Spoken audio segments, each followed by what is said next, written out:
How's it going, guys?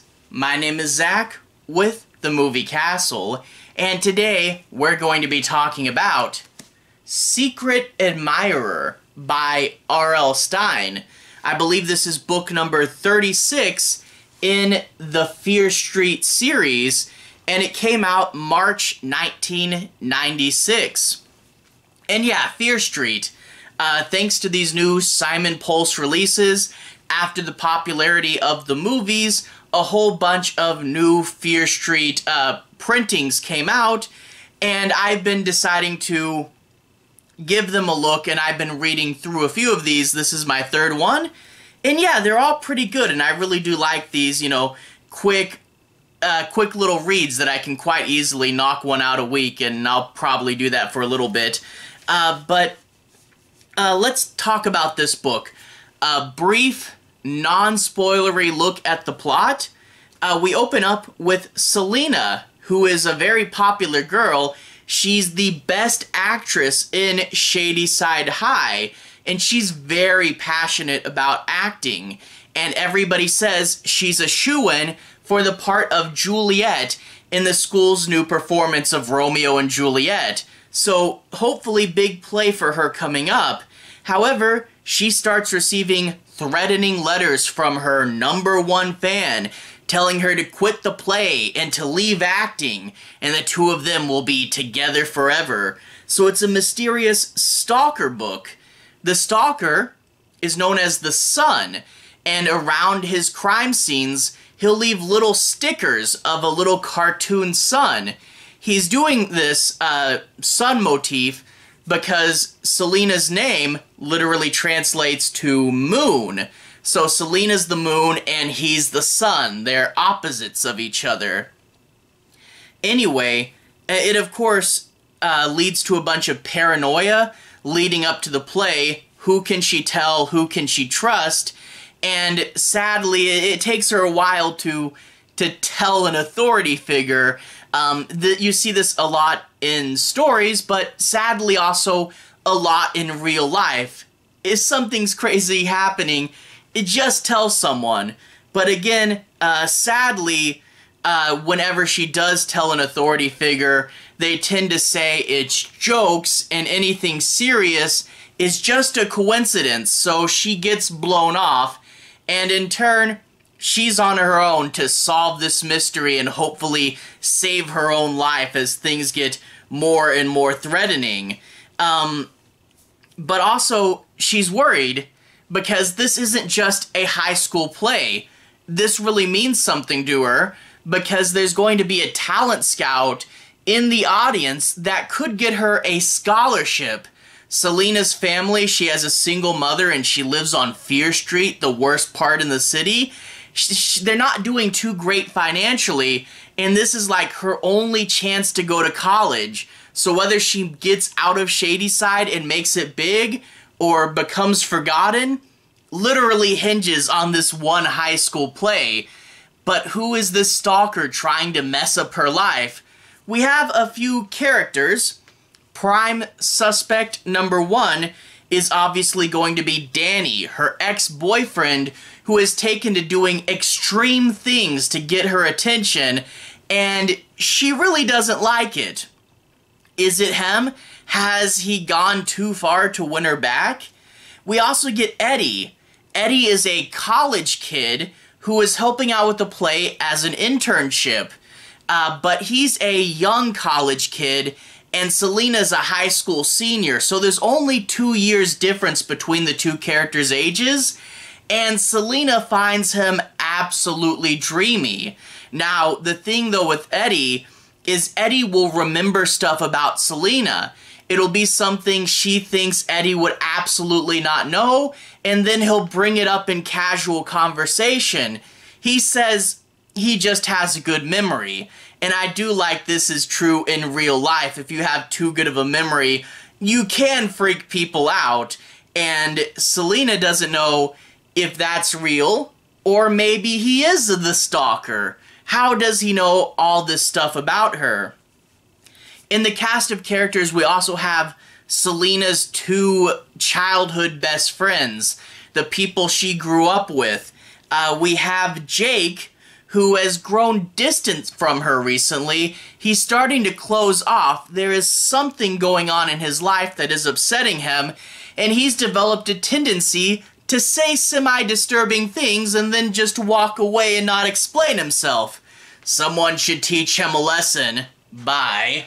And yeah, he is acting shady and suspicious, but luckily, Selena has someone there for her, and that's Katie, her best friend, since childhood. It turns out they were both outcasts. They were both overweight and unpopular. Selena found acting, she lost the weight, and she became popular, and Katie decided to be a lighting technician so she could help out on the play. But yeah, even though they're still best friends, Katie sadly is still dealing with a lot of the stuff they had to deal with when they were kids, but at least Selena has someone in her corner. She has a loyal best friend that she can turn to, and when things start to get bad, she's definitely going to need it.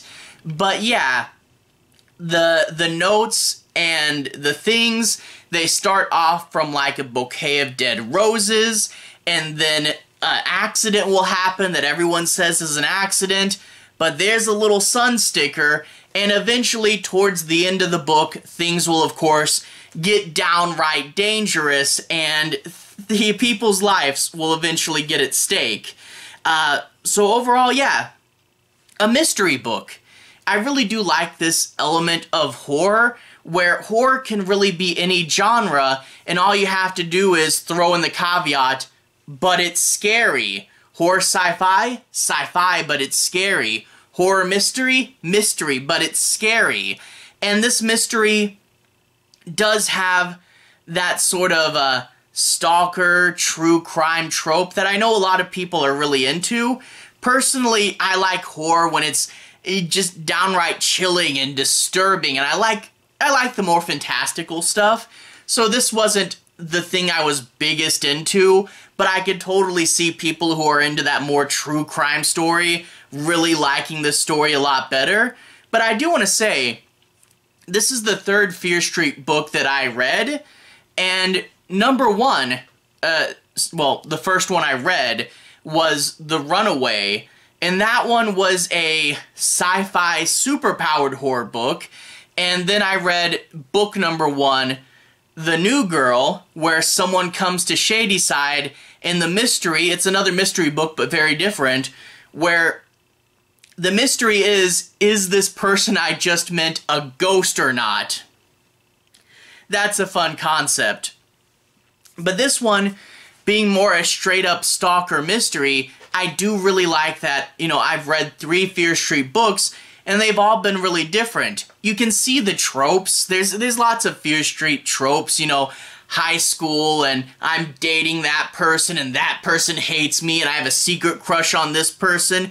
You know, you can see the teen drama Fear Street tropes, but they've all been very different, and I really do like the atmosphere.